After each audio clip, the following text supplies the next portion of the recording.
Акыркы убактарда интернет аркылуу акча табуунун ар түрдүү жолун убадалап, жарандардын насыяларынан тарта карыздарынан бери кутултам деген шылуундар көбөйдү. Тилекке каршы айрым адамдар мындай топтордун жылуу сөзүнө ишенип алып, өз байлык каражаттарын аларга тапшырган учурлар дагы жок эмес.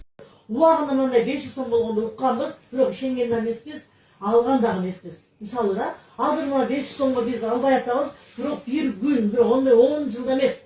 Аз эле убакыттарда ошондой биткоиндон да күчтүү болуп көтөрүлөт.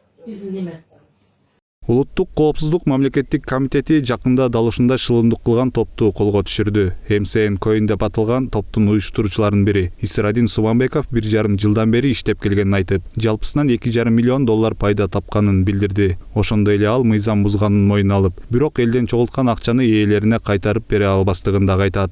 Буга чейин туруктуу жумушум болгон эмес, алып сатып иштеп жүргөм, ар нерсе алып сатып иштеп жүргөм. Азырда MCN Coin иштегенине 1,5 жыл болду. Өзүнүн бул туруктуу блокчейни жок.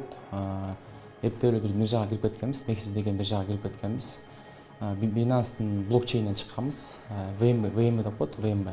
Ошон блокчейнинен чыкканбыз, өзүбүздүн кызыкчылыгыбыз үчүн иштегенбиз.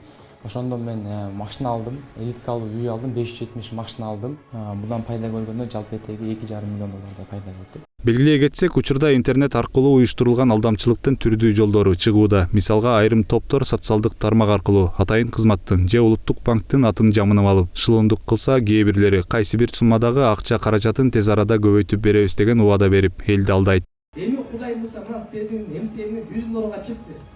Эми дагы 1 жыл ишеним берип койгулачы. Бир уштук MCN коюңарды биз 1 миллион долларга жеткизебиз.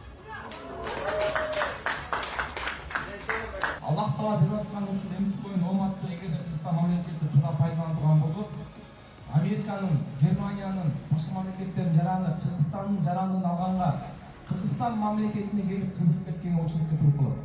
Ички иштер министрлиги менен атайын кызмат элге кайрылып, интернет аркылуу аракеттенген шылуундардан сак болууга чакырат. Эске сала кетсек, буга чейин финансы рыногун жөнгө салуу жана көзөмөлдөө кызматы 12 миллион сомго MCN Coin криптовалютасын чыгарууну каттап бергиле деп өткөн жылдын март айынан тарта кайрылып келгенин билдирген. Бирок мындай талап мыйзамга төпкөлбөгөндүктен тийиштүү органдар андан баш тарткан. Мекеме MCN Coin криптовалютасына акча салуу кооптуу экенин эскертет. Дастан Жолдошев, Үсөн Камчыбеков, 7 канал.